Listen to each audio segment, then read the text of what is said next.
Hey everybody, welcome to Moment of Clarity, breaking news, the final video of the year. Man, it's been such a fucking wonderful year.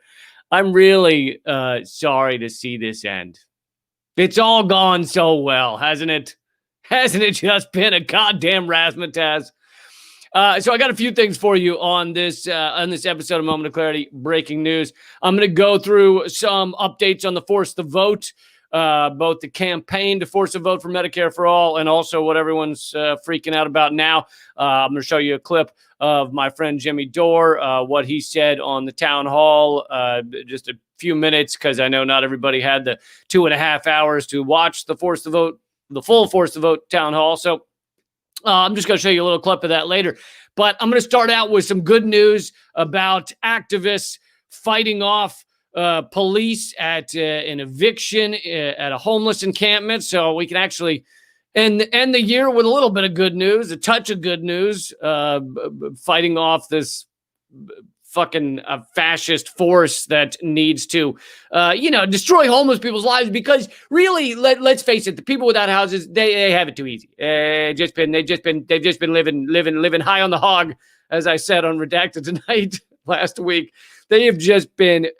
Honestly, you ever see someone homeless? They're just having a blast. It's about time we put a stop to this. Okay, how long are they going to get to live it up while we have to suffer? So luckily, we have our police ready to go in there and really make their lives troublesome, because they just have it too easy. So I'm going to get onto that in a second. But what I wanted to say is I don't normally, and by the way, if you're on Facebook, please come over to, please share it. But after you share it, please come over to youtube.com/Moment of Clarity. There you can join in the super chat. Normally, when I do these things, the live streams alone, I don't talk about the donations. That's not really part of it. However, I figured tonight, final day of the year, why not donate all of the super chat money to a organization I just found out about, since we're talking about Medicare for All. It's called, the website is ripmedicaldebt.org. I'll highlight it more later. But basically, they buy up medical debt for pennies on the dollar and erase it. So your donations go directly to erasing people's medical debt who can't pay, who are getting fucked by this system.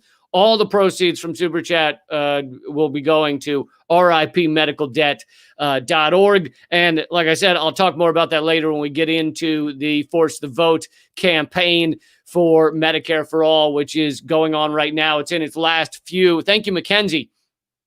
Mackenzie, let's see, says, I pulled myself away from the Dead South music videos to enjoy your far left logic, Jesus.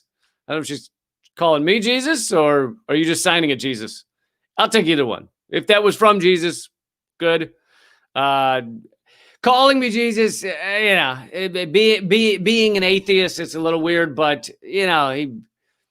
he had a similar look. I blame him for stealing my look.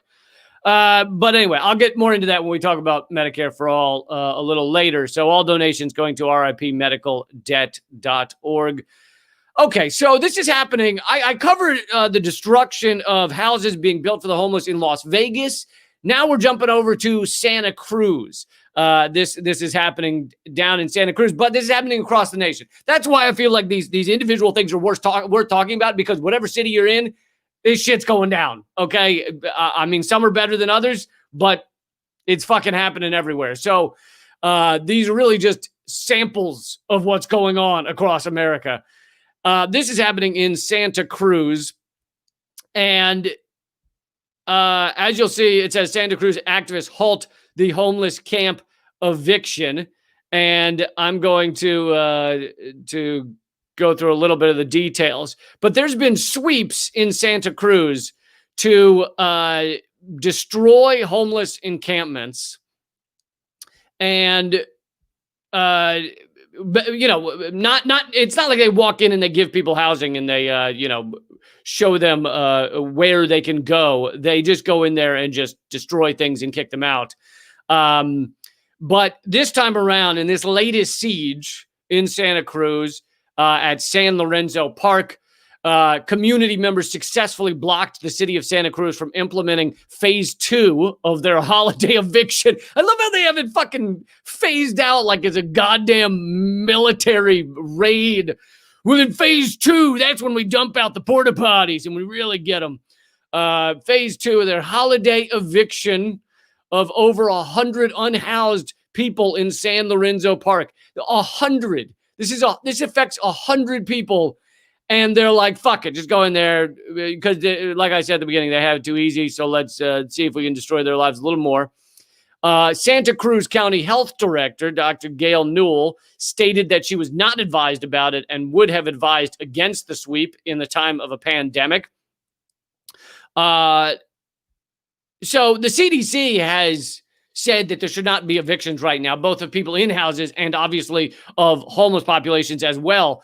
And these cities are ignoring that, or ignoring what the CDC says. But even if there weren't a pandemic, how about it's just fucked up to begin with? How about that?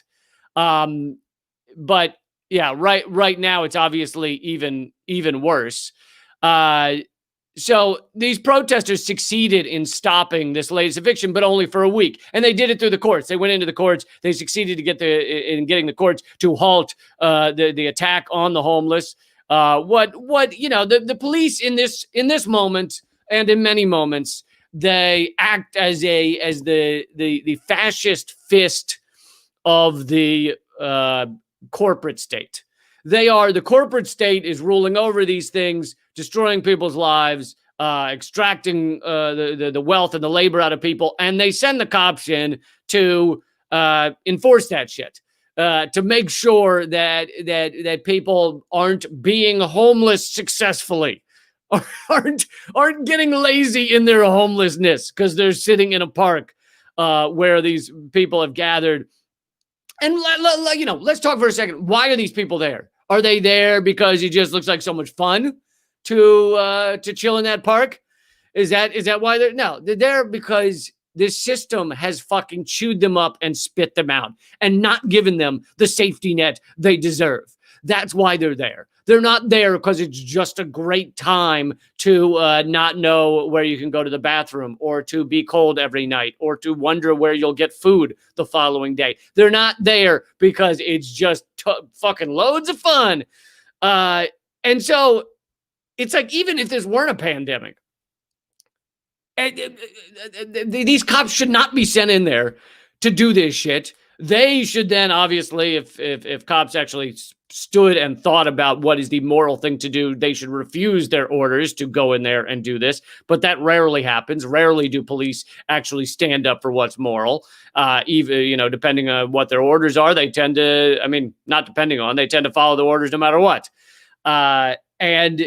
And so here is so they stopped him. Now, that didn't stop the cops from arresting various people at various moments. Maybe it was phase 1 where more people got arrested in this raid on this homeless camp.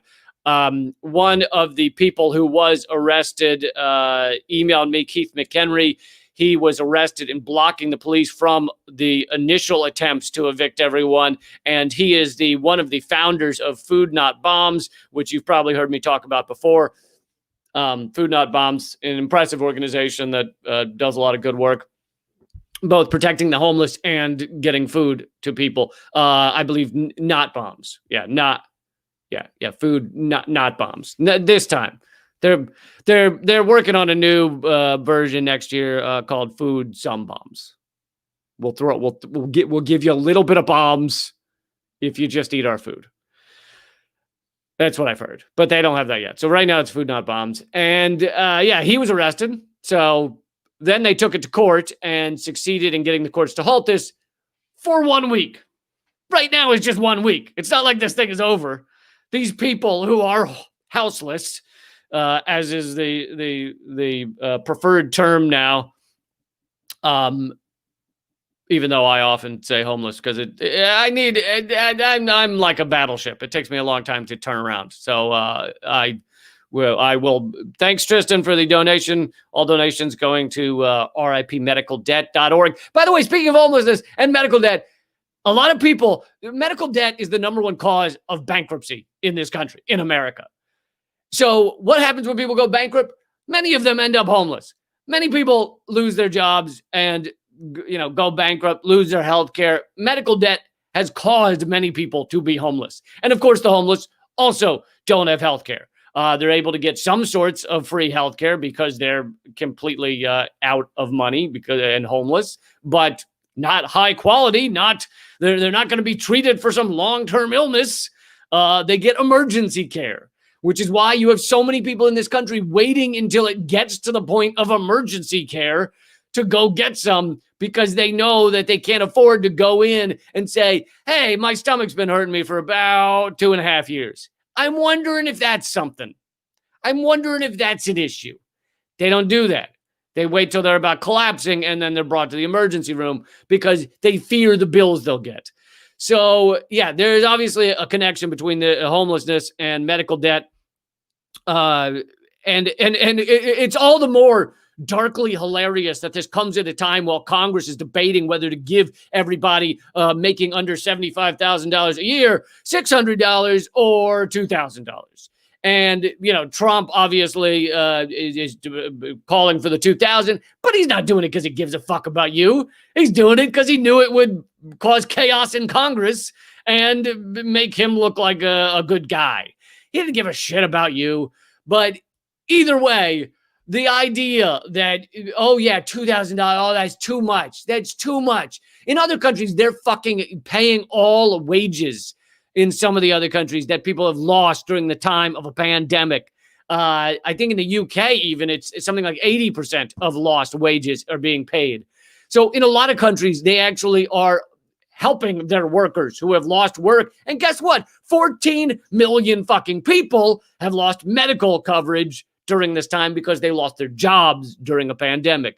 14 million, and that's probably an old number. That's probably from a couple months ago. I'm sorry to have, to not have added on the millions who continue to lose their medical coverage every fucking 3 weeks. Every 2 weeks, I try and update my numbers as much as possible, but it's at least 14 million have lost their medical coverage during this pandemic. So I now want to show you a video of one of the cops,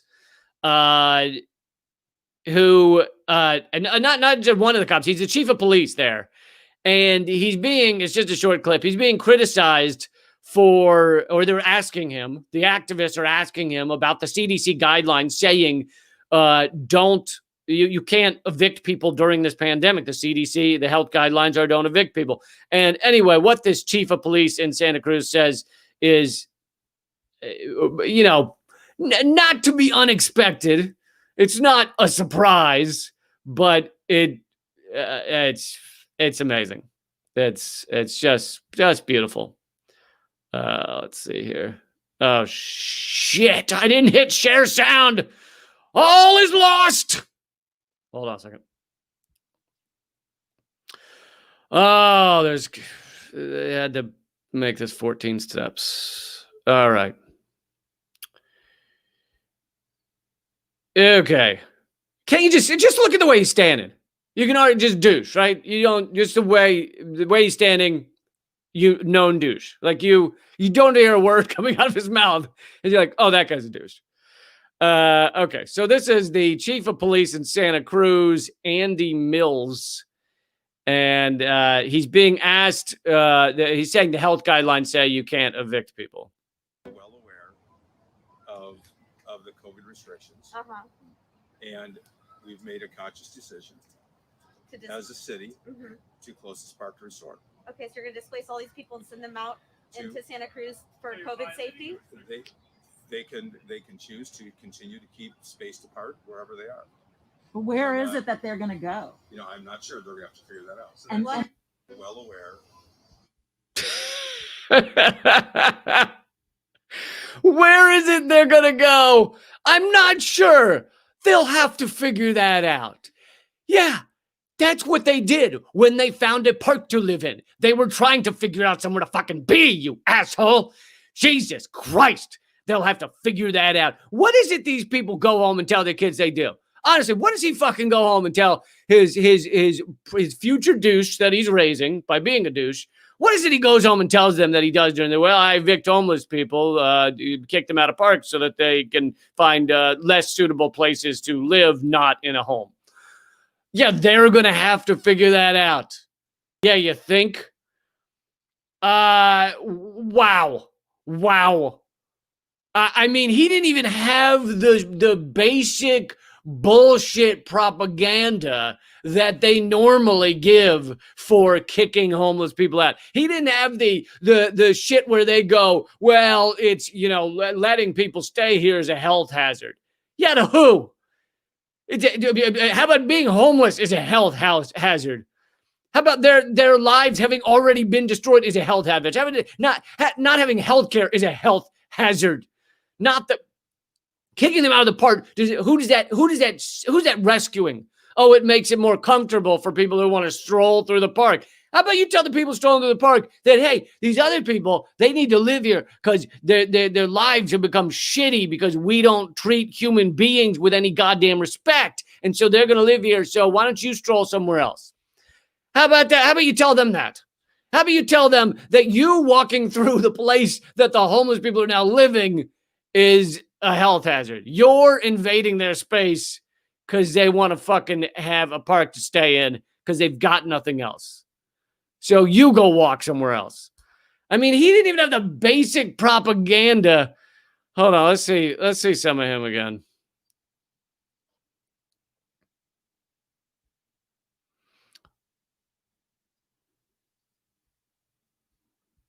Of the COVID restrictions. And we've made a conscious decision as a city to close this park to resort. Okay, so you're going to displace all these people and send them out into Santa Cruz for COVID safety? They can choose to continue to keep spaced apart wherever they are. But where is it that they're going to go? You know, I'm not sure. They're going to have to figure that out. And Well aware. They can choose to be spaced apart wherever they go. Yeah, they can. Wherever it is.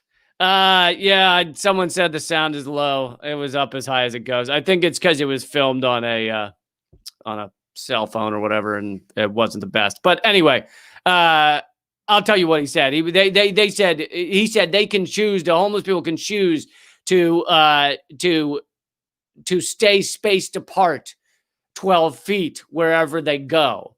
They can be safe by staying spaced apart. And then the person filming it said, where are they going to go? And he goes, they'll have to figure that out. Oh, you think?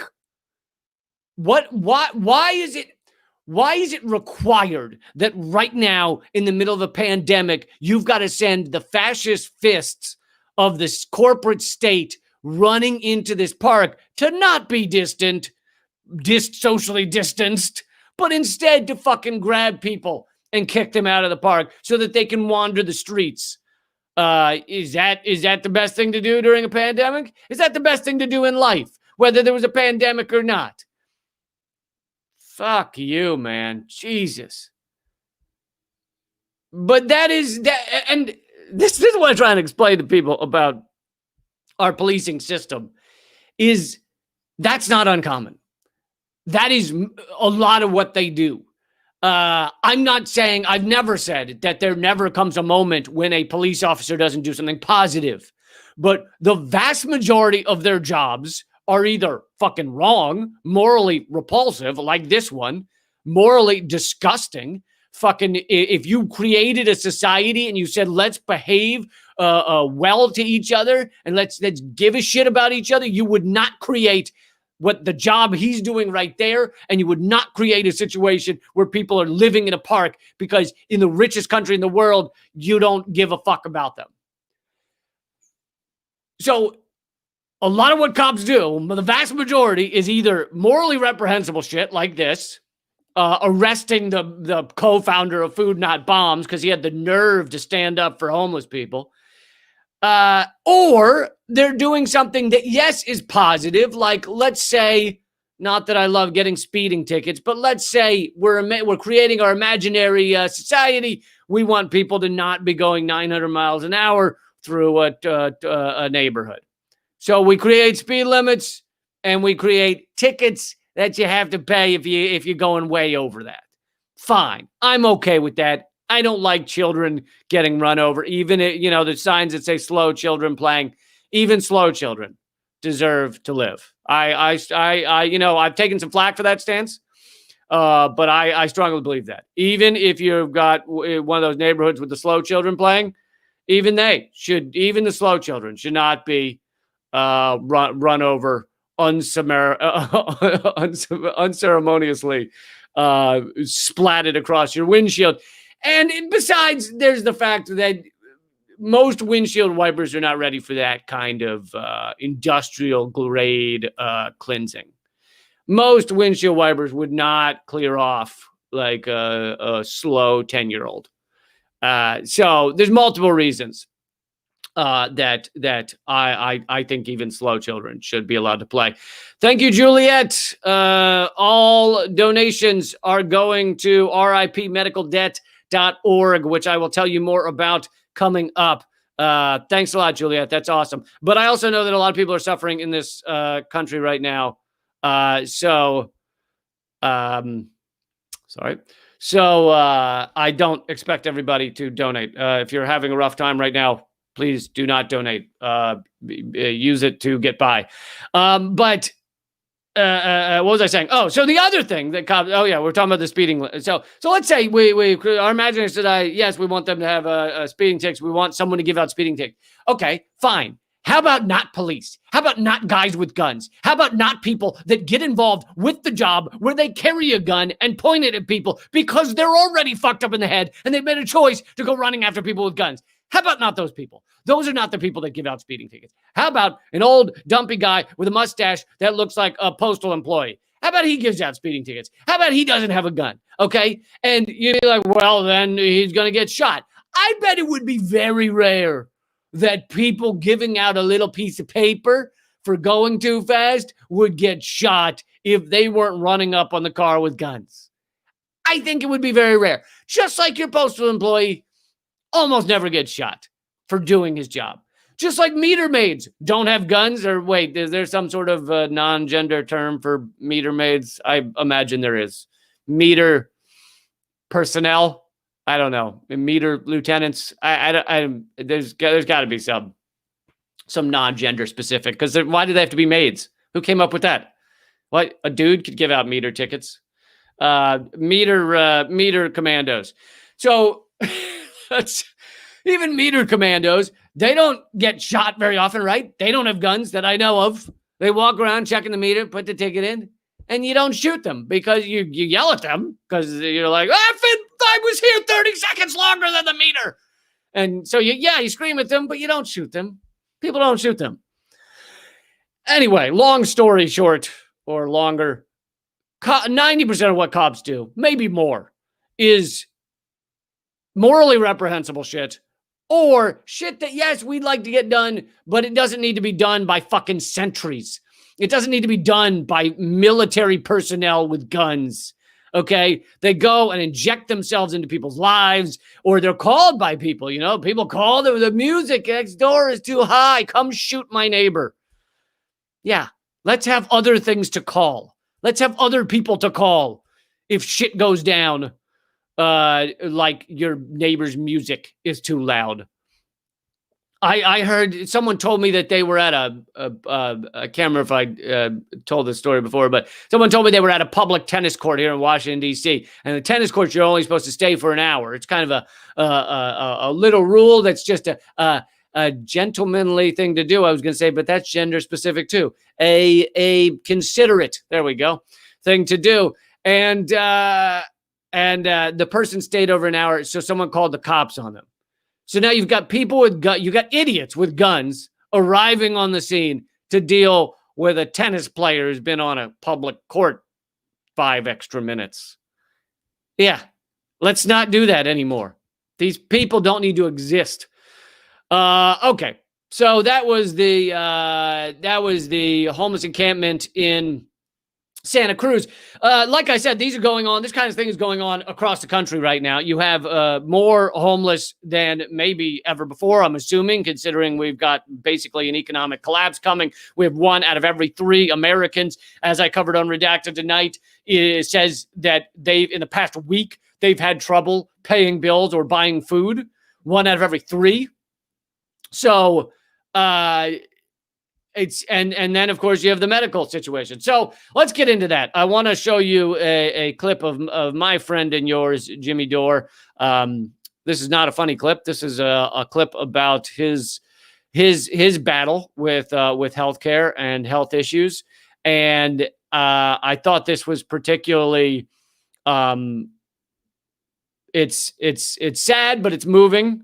And I think a lot of people don't know Jimmy's story. For those of you who don't know about the Force to Vote, there is a campaign going on right now. By the way, all donations in the super chat are going to ripmedicaldebt.org that gets rid of people's medical debt. And the reason you might think, well, why am I donating to them to get rid of medical debt? Why don't I just get rid of medical debt?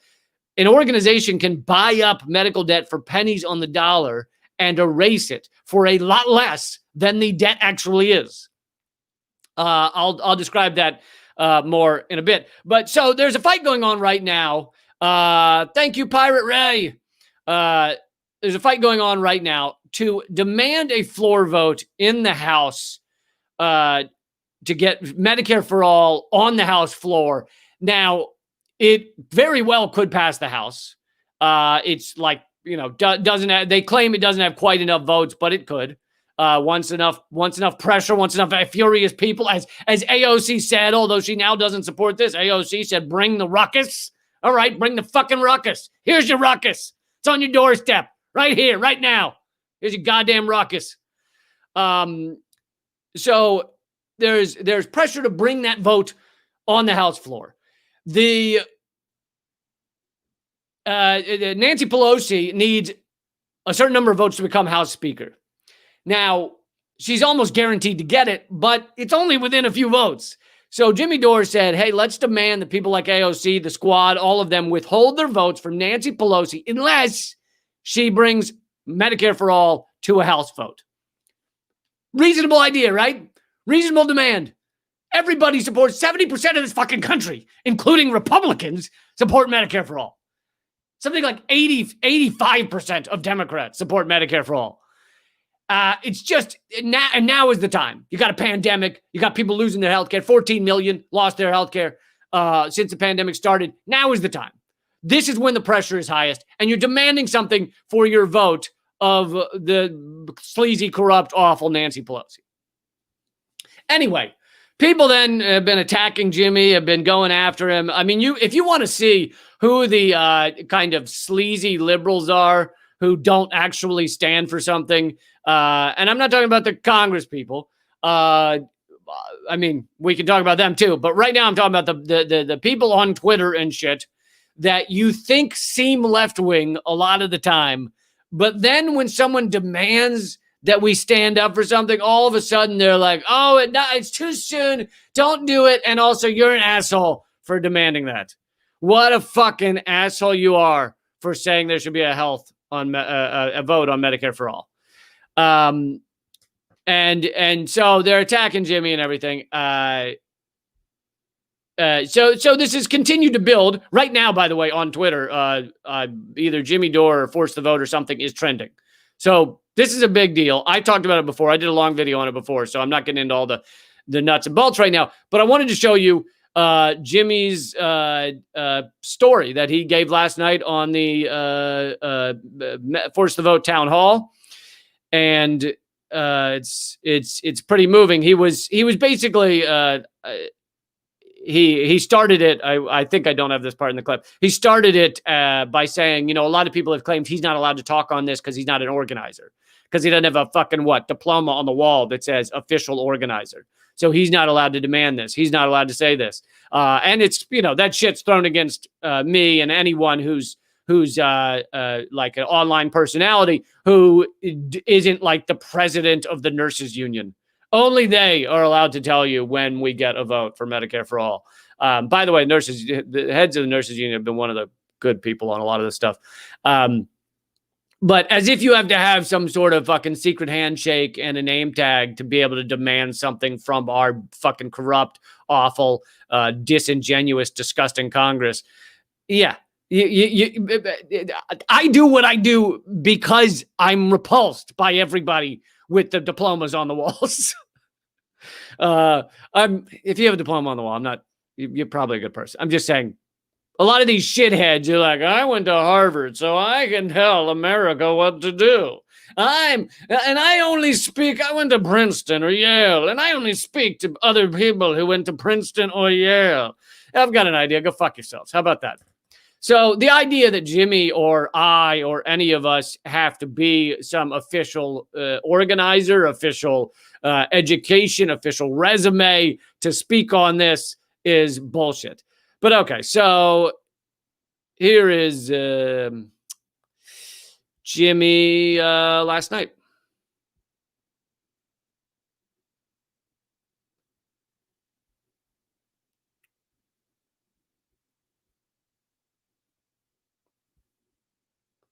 It's about 5 minutes, by the way.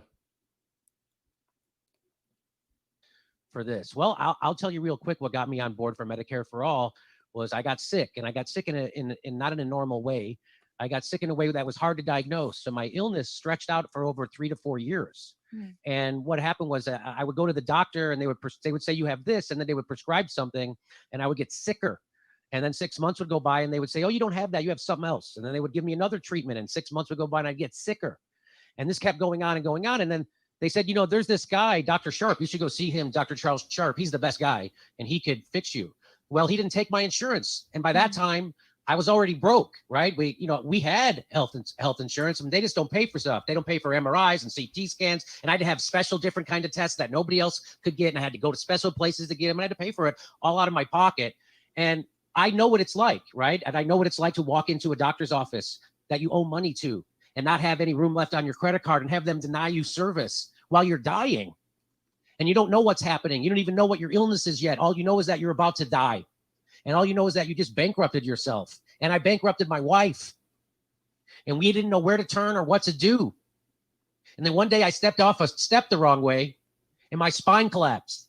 I went from 5'10" to 5'7" like that. I had 6 vertebrae. So then I was like, hey, I'm just about ready to die. Maybe we should scrape together any kind of money we can and go see Dr. Sharp. So we did. And Dr. Sharp diagnosed me correctly within the first visit. And I had dead bone in my thigh at that time. I had dead bone in my spine. I had fractures all over my body, from my feet to my fingers to my neck to my ribs. I had broken bones all over my body, and I had dead bone in my hip and in my thigh, and I was supposed to get the Bo Jackson surgery. And Dr. Sharp sent me to the guy who invented that Bo Jackson surgery. Anyway, the long story short was, he told me to have to take bone out of my shin, put it in my thigh, and I wouldn't be able to step on my leg for 6 months. And I was already hunched over and limping. I could barely move. But I could still sit down and do stand-up comedy. And if I didn't, I wouldn't have any money.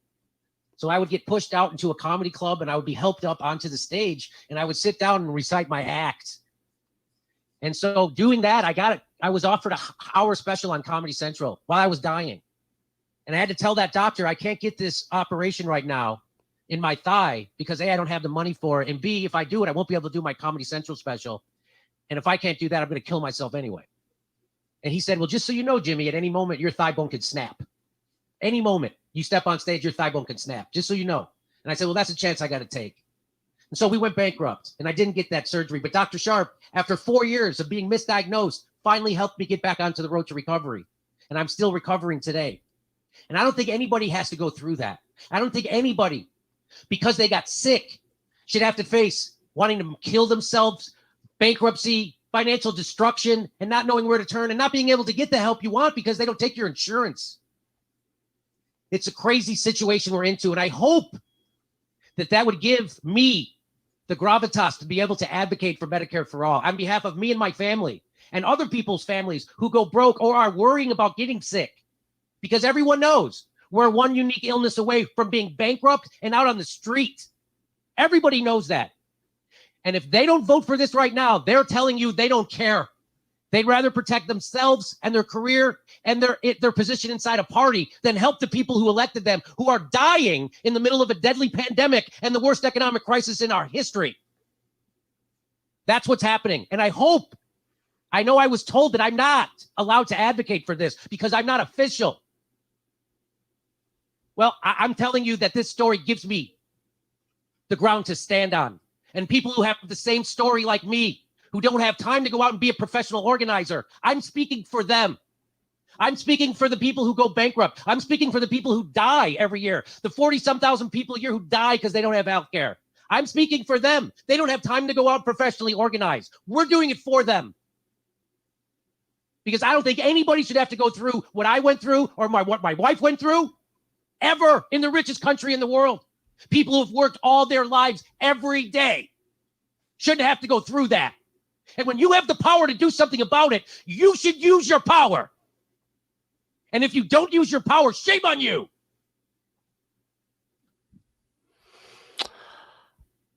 There we go. I thought that was a good thing to show, because I know a lot of people don't have time to watch the whole, whatever it was, 2.5 hours. But that was the key moment that I thought summed up how a lot of people feel right now, and told you Jimmy's story as well. And, you know, it's tough for me to even hear it, because he is a friend, and I hope he's I didn't know a lot of the details of that. I knew he had something, but I didn't know a lot of the details. So I obviously hope he continues on his path to recovery. But I mean, it's just so fucked up. The amount of attacks he's taken for demanding that progressives in Congress, 5 or 10 of them, actually stand for something. It's just incredible how attacked he's been, how furious these like fake left-wingers have gotten that he dare demand anything of the so-called progressives in Congress. I mean, honestly, I keep looking for the really great reason that Medicare for all vote in the House can't happen right now and wouldn't be a good idea. I keep waiting for this really great reason. And all I've heard so far is mainly people going, well, you can't do that right now because Jimmy Dore raised his voice. I don't like the way Jimmy Dore talks. Seems to be like the main reason that I've heard. Or well, he supported Tulsi Gabbard and I don't like Tulsi Gabbard, so therefore no one should have health care. What the fuck are you talking about? It is like amazing that they seem to have nothing other than that. Ryan Grimm, who is the latest one to dive into this, who writes for The Intercept, you know, combination of some good journalists and neoliberal garbage. It's nice to see it all mashed together there. But Ryan Grimm does he does articles that I've quoted from. He generally does good work, but he's decided to dive into it now on Twitter to say Jimmy is wrong because he sounds angry. You're like, what the fuck? And then even crazier, Ryan Grimm had the nerve to put up a photo of the other people that were a part of that video that you didn't see in the video. That there was several of them. You know, Nick Brana and Brianna Joy Gray and several others. Katie Halper, and put up the photo of them and say, look at them all looking like, oh my God, what have we gotten ourselves into? And you're like, did you fucking watch any of it? That wasn't the look on their face. The look on their face was, this is fucked up. Our nation is fucked up. Our healthcare system is fucked up. And we're all furious. We all show it in different ways. Maybe some of people don't scream and use curse words like Jimmy or like me, but they all show it. And all of those people were supportive of everything Jimmy was saying. And yet this garbage Intercept personality had the nerve to claim that everybody on the town hall thing was worried about what they'd gotten themselves into. Yeah, right. Keep telling yourself that. Anyway, so a couple of things. One is, I've talked about this before, but it was at the bottom of the screen when Jimmy was talking. It's forcethevote.org, created by the People's Party, and it's just a petition. It takes 30 seconds to sign up, and you can add your name to it. It's at 38,000 people, and it's only been up, I think, a week or something.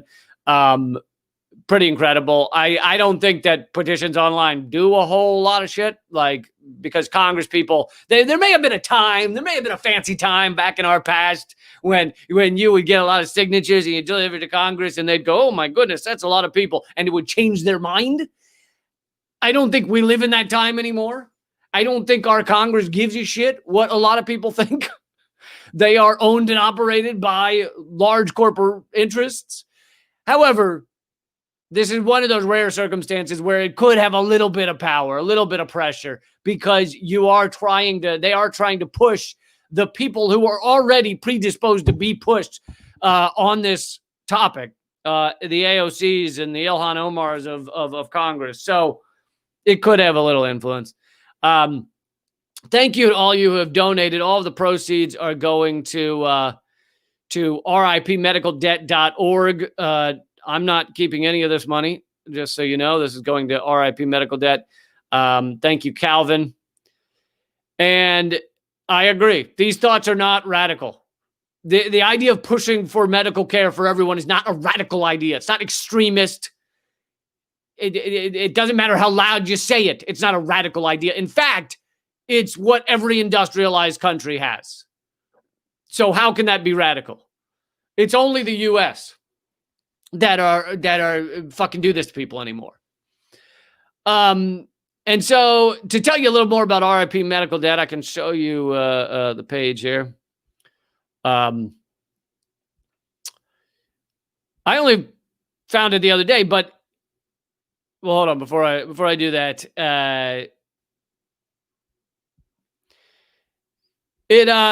So for those of you who don't know, when someone has medical debt, when they're being sunk by this system, when you go into the hospital, you're in an emergency room, something happened to you, you then get a bill for $10,000. And you're like, this is fucking crazy. I can't pay $10,000. I'll be working this off for the next fucking 10 years. And I was already scraping by. Now, that $10,000 is not the actual amount that the hospital needs. It's the amount that they ask for. And they don't, and a lot of people are making a lot of money. The hospital's making money. The big pharma's making money. Every time they give you a Tylenol, like if you're at the hospital and a nurse gives you a Tylenol, that Tylenol is then billed to you for like 100 times the cost of a Tylenol. You know, it doesn't say, if you were to get the actual, breakdown of what you're being charged for, it wouldn't say Tylenol, one Tylenol pill, 25 cents. It would probably say one Tylenol pill, $17 or some craziness. And that is because a lot of people are getting very rich off of this. Health insurance companies, big pharma, all the in-betweens, all the people that fucking run this system of bullshit. They're all getting very rich. Not to mention the politicians that defend this system are getting campaign donations to keep running and winning.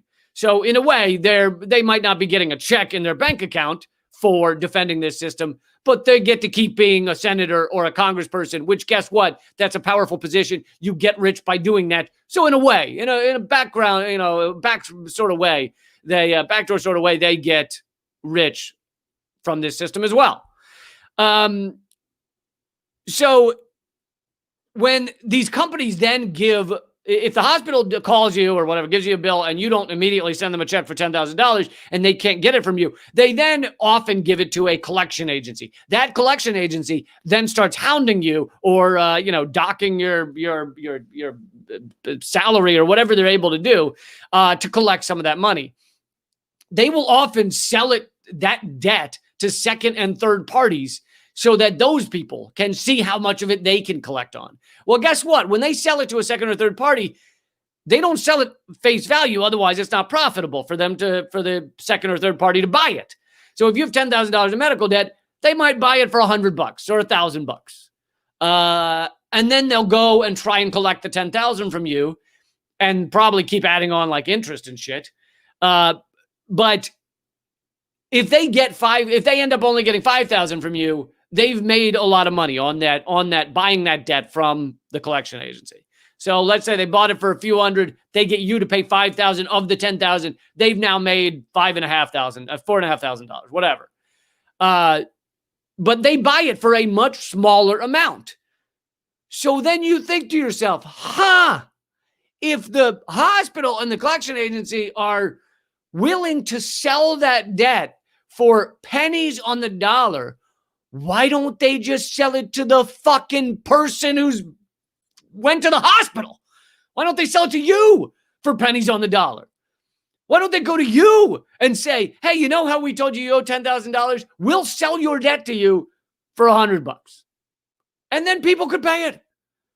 And the reason they don't do that is because that's not how the system works. Because then the whole thing would break down, right? Then they'd have to admit that you didn't have to pay $10,000. They'd have to admit that the care they gave you, is only worth is $100. It's worth $100, and they can pay their bills if you pay $100. Which again, it should be free, but still.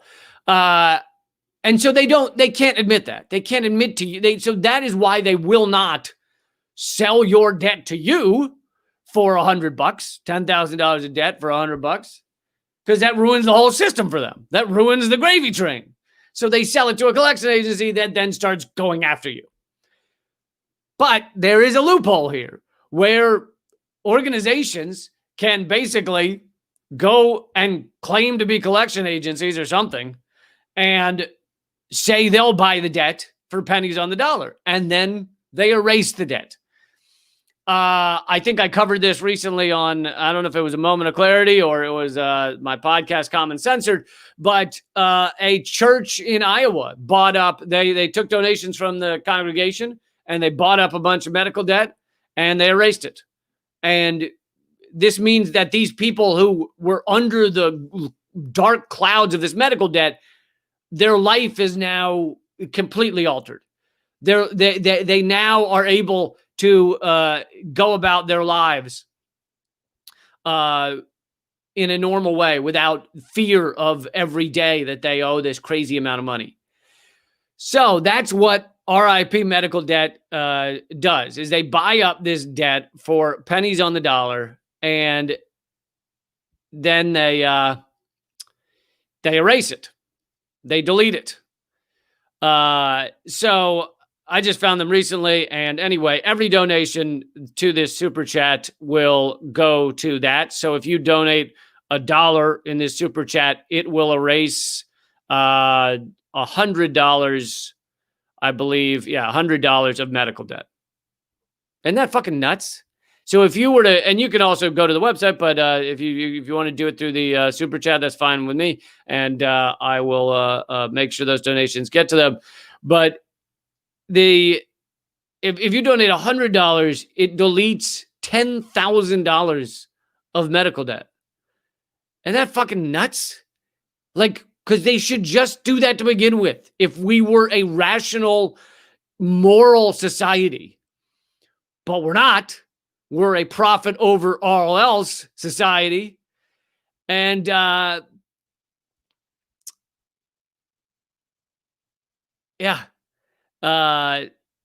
this fact here, they're given some facts, and this fact here says every day 79 million Americans choose between paying their medical bills and basic needs like food and shelter. 79 million are under a cloud of medical debt where they have to try and figure out how the fuck to get out from under it. And so here's what medical debt, RIPmedicaldebt.org has erased so far. $2,923,000,000 of medical debt has been erased. It's totally ridiculous that this even has to be done. But anyway, if you're on youtube.com/moment of clarity, you hit the little dollar sign next to the comments and you donate, all the donations will be, all the proceeds will be donated to RIPmedicaldebt.org. And for every dollar, $100 of medical debt will be erased, will be gone. From they basically they'll if you go over to the website, they'll explain how they find the people to delete their debt, but erase their debt, but it's basically random. They find people suffering under medical debt and they erase it. All right. Well, I'll spend a few minutes if you want to keep hanging out with me. Thank you, Underhill, for the donation. Spend a few minutes seeing if you have any questions or topics you'd like to discuss. Thank you, Vienna Day. Oh, wrong one.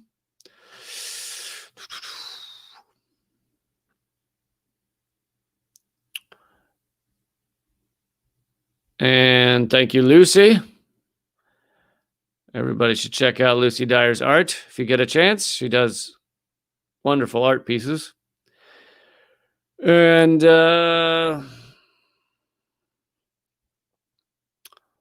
let's see.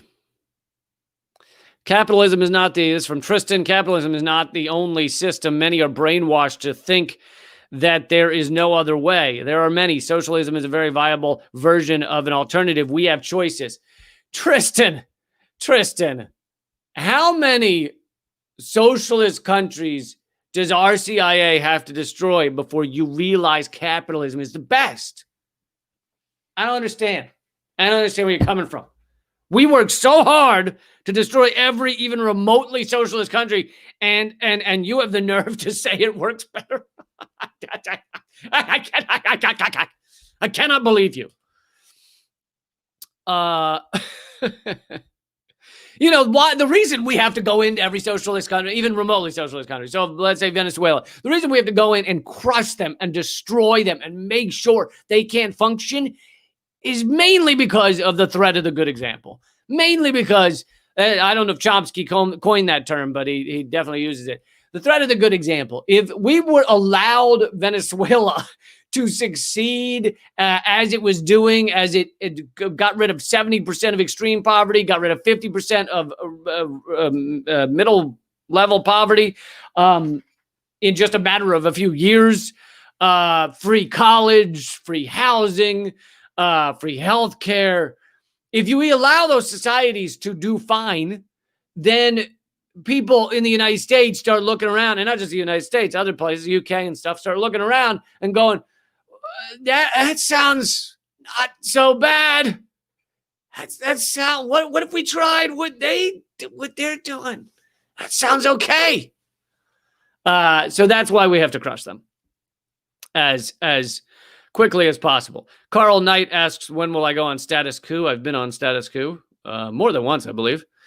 What was the other point I was going to make? Oh, and also you're right about, Tristan's right about people being brainwashed. People live within our capitalist society, so they can't imagine anything else. They think it's the only way that things could possibly work. But, you know, things can work differently. And, you know, I think you could look to one of the largest, I think it's the largest socialist organization in the world. I believe I have that right. I think we should just go by their example with socialism. And that organization is, it's got a funny name. What was it? It's called the U.S. military.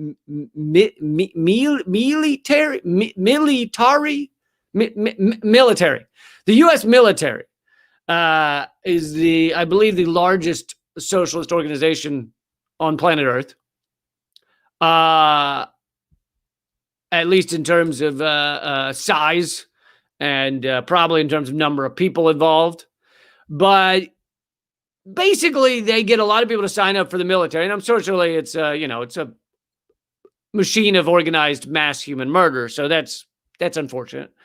But they get a lot of people to sign up for the military by basically saying to them, hey, look, we'll give you college. We'll pay for your college. We'll give you health care while you're in the military, and then also after. We'll give you a community to be a part of. We'll give you cheaper loans for like home loans. We'll give you cheaper auto insurance. We'll give you all these things if you and we'll feed you, obviously, while you're in the military. And we'll give you all these things if you sign up for the military. So basically, the offer to most people that gets them to sign up to the military, unless they're one of the psychopaths who are like, I want to kill people. Yeah. other than those, a lot of people sign up for the military because they're offered socialism. You ever notice that? The promise of the military. Now, I'm not saying they live up to their promise. A lot of people come home and they're not giving shit, right? You wait in line at the VA for a year to get a health check. So I'm not saying they live up to it. But the promise is largely socialism. We will give you socialism if you sign up to help us kill people. That's the deal of the military. So that's interesting, right? We'll give you socialism if you sign up to help us kill socialism in other countries. How fucking insane is that? I mean, that really is what it is. Because, you know, having a society, we live in a post-scarcity world. You could easily have a society where everyone is clothed, everyone is housed. We have more empty houses than we have homeless people in this country. We obviously have more clothes than we need. People wear clothes for 3 seconds. You're given t-shirts as shot at you from a cannon if you go to a sporting event. All right, we got t-shirts everywhere. People, I can't go 3 minutes without someone giving me a t-shirt. I am fully clothed. I don't need everyone throwing t-shirts at everybody. But they're everywhere. There's plenty of clothing. There's plenty of food. We throw out 40% of all food. So we live in a world where everyone could be housed, clothed, fed. It wouldn't be that difficult. But that's not how a capitalist system works. A capitalist system is profit over all else. Now it's how our military works because they give you the promise of socialism if you join the military. Azim, do not get me started on lavender. Don't you fucking do it. Don't you do it. Megan asked if I got the shirt she sent in the mail. Yes, thank you, Megan. I love the shirt. I'm kidding. I don't think I got a shirt from you, Megan, but I appreciate the idea. Yeah, Mark says you need to read Marx to understand. That would be a good way of getting there. Underhill would like me to tell you a funny joke. Okay, here's one. Our military gets people to sign up by offering them socialism to go kill socialism in other countries.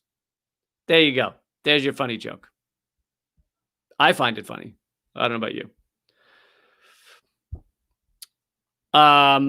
Let's see.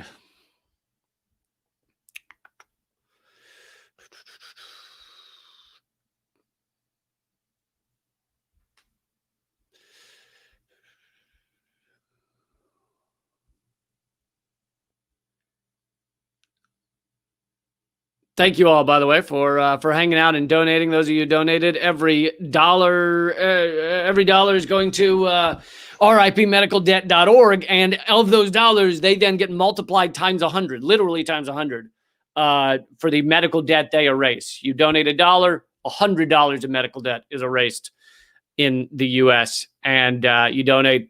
You know, some of you have donated $30. I guess someone donated. That's $300. Sorry, $3,000 of medical debt erased. Someone, if you have, so there's someone out there who has $3,000 of medical debt hanging over their head. They don't know what they do. They don't know how they're going to pay it. They literally are cutting back on groceries to pay it, and that could get erased by the $30 donation. I mean, it's insane and incredible that our system works like that. Mark says corruption is a pandemic. Yeah, that's the real pandemic. All of us are acting like it's just a virus. The real pandemic that's killing our people across this country. What was it? Jimmy said 40,000 die a year from this system. It's probably more than that, but that's probably the ones that you can just directly tie to our healthcare system. But the real pandemic is. He says corruption, but yeah, corruption and profit over people. It's a profit-based system is the pandemic that kills so many in this country.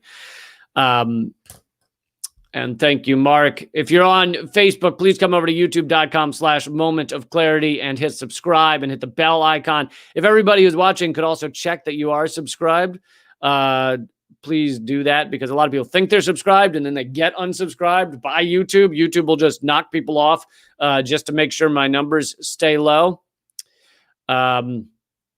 So thank you all. Thank you, Roman, for the donation.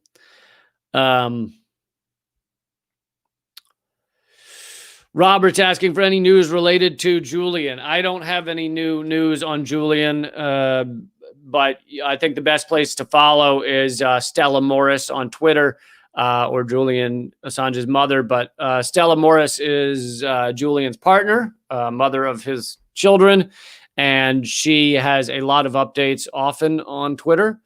And I know that the last updates I heard was obviously people are trying to press Donald Trump to pardon Assange. That would be fucking phenomenal if he did it. It would be amazing. I know he would only do it to piss off the other ruling elite that he hates so much, but I'm fine with that. If he wants to get his revenge by pardoning Julian Assange, fucking go for it. Yeah, Donald Trump, you fucking get that revenge, man. You get it. You get it. I don't give a shit why he does it. I know it won't be because he cares about Julian Assange. I know it won't be because he cares about those who care about Julian Assange. I can guarantee you that. But fucking don't care at this point. Just hoping Donald Trump does some swing for the fences moment, pardons Julian Assange, pardons Edward Snowden, pardons Chelsea Manning, even though she's obviously, for now, done serving her time until they find a new reason to lock her up. But that I think people should keep pressuring him. I mean, look, it's worked before, all right? Donald Trump pulled out of the Trans-Pacific Partnership, the largest corporate power grab ever created. He pulled out of that because of activism that was pressuring him to pull out of it, to hate it. And he did it not because he cares about people, not because he thought it was a bad deal, even though that's what he says. He didn't read it. He doesn't even know what's in it. He pulled out of that for two reasons. One is because activists, which, you know, he does care about his base. So his base was telling him it was garbage. And the second reason is because Obama basically wrote the thing, his corporate lawyers and everything, and Hillary supported it. That's why Trump pulled out of it. But the point is, his reasons don't fucking matter. It worked. And now Joe Biden's going to sign back on. But hell, we got 4 more years of... We had 4 years of not ceding our national sovereignty to a corporate tribunal. So at least we got 4 years of that. And so it's similar with Julian Assange. His reasons don't matter. But Trump does respond to his base. He does respond to people telling him he should do something, depending on what it is. When it's a lot of people, when it's thousands and millions of people. That's a new number I made up, thousands and millions. And so, yeah, he'll do it for, if he does it, he would do it for awful reasons. Whatever sick, horrible parasites are in his brain would come up with a reason. It would probably be vengeance against the ruling elite. He knows they hate Julian Assange. He also kind of hates Julian Assange, but his vengeance might be worth more to him than his dislike of Assange. And I know that he loved that obviously the DNC emails were released. So would be amazing. I think people should keep the pressure on to try and get Trump to pardon Assange. Yeah, I agree with Omar. Trump should do one good thing and free Assange.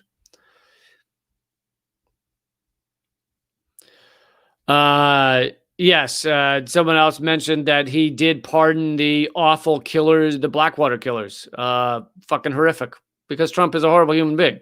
But it was one of the Blackwater kill. They created a massacre in Iraq. I can't remember how many actually died. I feel like it was in the 30s.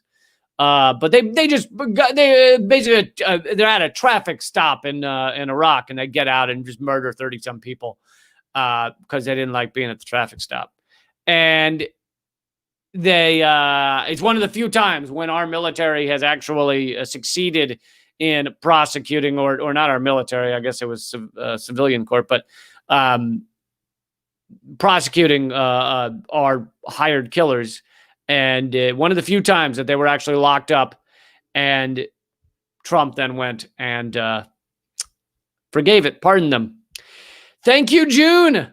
June Henry just erased $2,400 of someone's medical debt at ripmedicaldebt.org. Anyway, write that. I know people are struggling out there, so many people are not able to donate. That is fine. But write that maybe when times get better, write that down, ripmedicaldebt.org, and you could donate to get rid of someone's medical debt. All right, I'm going to wrap up here in a second. Thank you for a good last hang of 2020.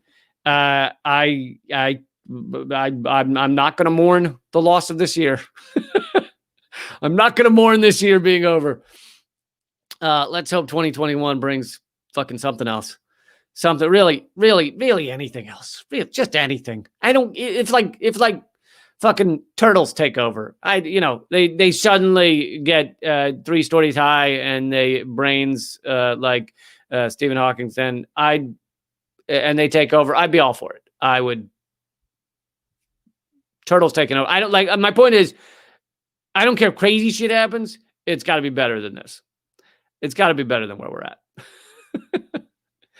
All right, everybody, please share. Please join me. I do these almost every single weekday, except the holidays have made things weird. But in general, every weekday, except sometimes. Keep fighting out there. Happy 2021. See you in 2021. Later.